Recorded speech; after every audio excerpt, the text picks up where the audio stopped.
Chapter 7 है हमारा ई waste disposal, है ना। ई वेस्ट डिस्पोजल, ई वेस्ट का मतलब, ई वेस्ट का सबसे पहले फुल फॉर्म समझ लेना। ई मतलब होता है यहाँ पे इलेक्ट्रॉनिक, है ना।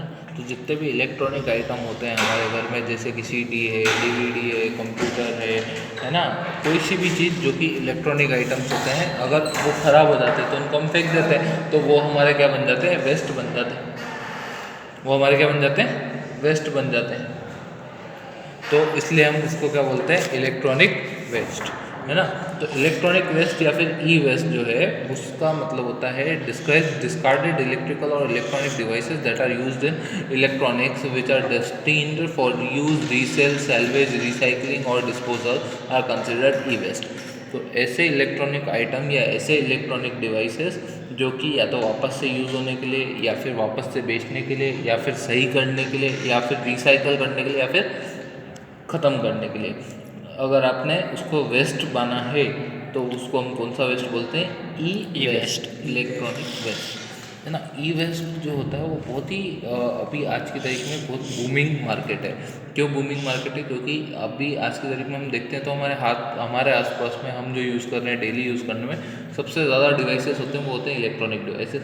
आपके हाथ में फ़ोन हो गया या कुछ भी हो गया, टूटने के बाद आप फेंक देते हो, तो वो क्या बन जाता है, ई वेस्ट, है ना। तो ई वेस्ट अगर हम ऐसे कहीं पे भी फेंक देते हैं तो वो क्योंकि आउटर शेल जो होती है वो है तो ग्लास या प्लास्टिक या ऐसी किसी चीज़ की बनी होती है, तो उसको भी डिकम्पोज होने में काफ़ी टाइम लगता है। नहीं, अगर इसकी जगह हम उनको रिसाइकलिंग के लिए देते हैं तो रिसाइकलिंग में क्या होगा, इसके अंदर के बहुत सारे मेटल पार्ट्स को वो क्या करेगा, निकाल लेगा और उसको रीयूज़ कर लेगा, उसको वापस से कोई नई चीज़ बना लेगा गला के। तो इसमें से बहुत सारे अलग अलग प्रकार की चीज़ें निकलती है। तो कौन कौन से चीज़ें निकलती है ये हम आगे पढ़ेंगे, और उनके कारण हमारी हेल्थ पे क्या दिक्कत आती है ये भी हम आगे पढ़ेंगे, ठीक है। अब देखो इफेक्ट ऑफ ई वेस्ट, है ना। सबसे पहली चीज़ है लेड, जो हम ये सोल्डर करते हैं, तुम लोगों ने देखा होगा ना, सोल्डरिंग होती है, सोल्डरिंग कराते हैं। दो चीज़ तुम लोगों ने कभी अगर कुछ भी अपने फ़ोन में कभी पिन विन करा हुई तो पिन को सोल्डर करता है। तो सोल्डरिंग करने के लिए चीज़ यूज़ होती है, एक तार होता है जिसको गला के यूज़ करता है। तो वो जो तार होता है वो काय का बना होता है, लेड का होता है। उसमें क्या होता है, लेड होता है। लेड से क्या होता है, जो हमारे जो नर्वस सिस्टम है, ब्लड है, किडनी है, ये डैमेज करता है। लेड अगर हमारे खाने में या हमको कहीं पे भी आ जाता है तो वो हमारे किडनी को डैमेज करता है, हमारे नर्वस सिस्टम, हमारे ब्लड सिस्टम को डैमेज करता है। छोटे बच्चों में हमारे जो दिमाग है उनके दिमाग को बढ़ने में ये अवरोध पैदा करता है, उनको बढ़ने नहीं देता है ना। तो अगर सपोज करो आपने कोई आपका फ़ोन है वो आपने ऐसे ही फेंक रखा है, इधर उधर कहीं गल रहा है, वो ज़मीन में गल रहा है, तो ये लेड की मात्रा भी ज़मीन में बढ़ रही है, आसपास में पैदा होने वाली चीज़ों में भी वो लेड की मात्रा आएगी और वो हमको ही दिक्कत देगी, हमारे एनवायरनमेंट को दूषित करेगी। ओके, नेक्स्ट है चिप, रजिस्टर और सेमीकंडक्टर। बहुत सारे काले काले छोटे छोटे से सेमीकंडक्टर लगे होते हैं, मैंने दिखाए भी थे तुमको, है ना। तो उनके अंदर पाया जाता है कैडमियम। क्या पाया जाता है उनके अंदर, कैडमियम। कैडमियम जो है वो टॉक्सिक होता है। टॉक्सिक मतलब उसके अंदर क्या, जहरीला होता है।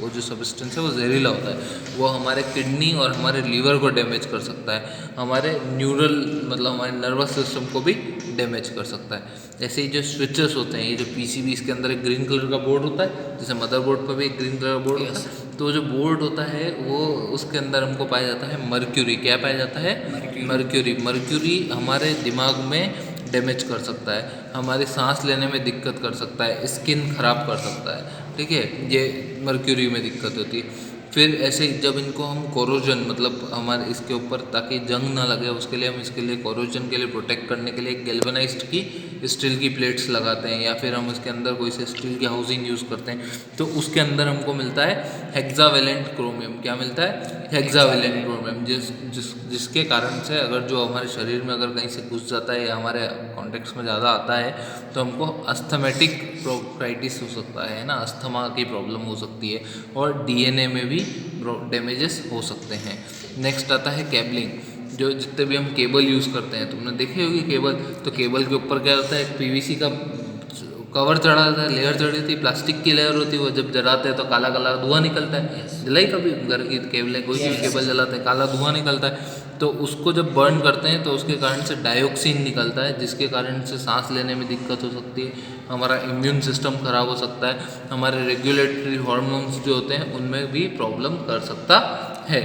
नेक्स्ट है जैसे हम कोई सा भी इलेक्ट्रॉनिक, जैसे अपना मोबाइल फ़ोन है, इसके आसपास में भी प्लास्टिक लगा हुआ होता है बहुत सारा। तो वो जो प्लास्टिक हाउसेस होती है, इसके अंदर पाए जाते हैं ब्रोमिनेटेड फ्लेम रिटार्डेंट्स, ताकि ये जले नहीं, एकदम से आग नहीं पकड़े।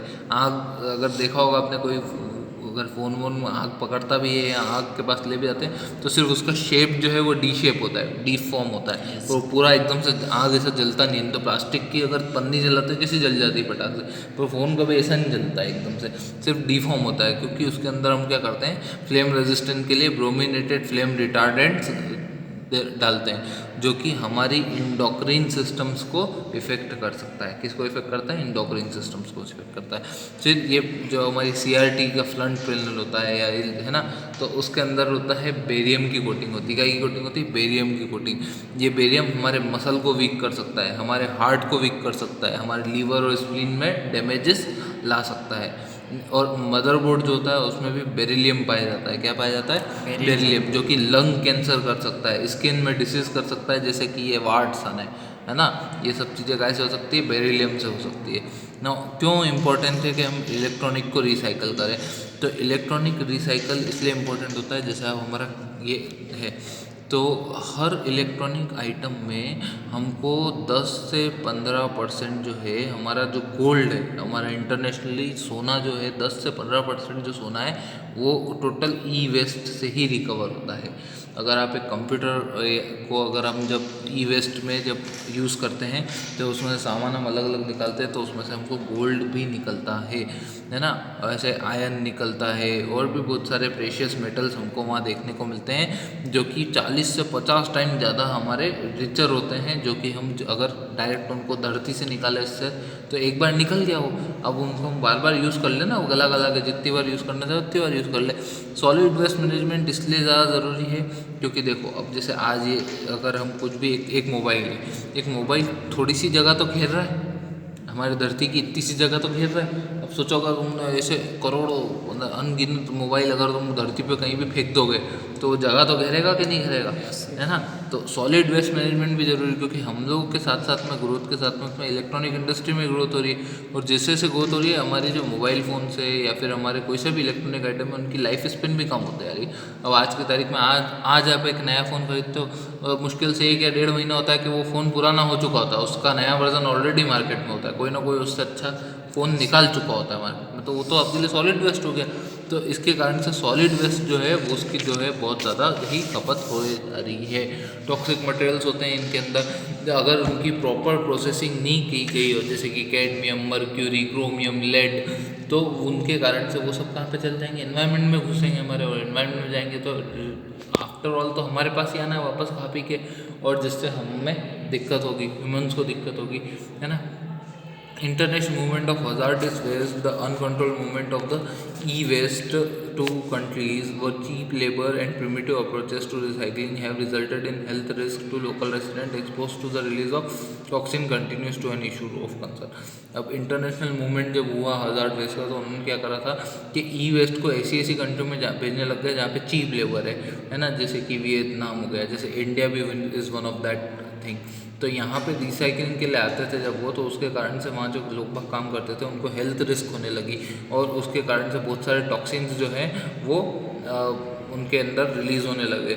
और ये आज भी एक बहुत बड़ा इशू है कि इनसे कैसे बचा जाए। ओके, क्या रिस्पॉन्सिबिलिटी होती है अब सिटीजन्स की?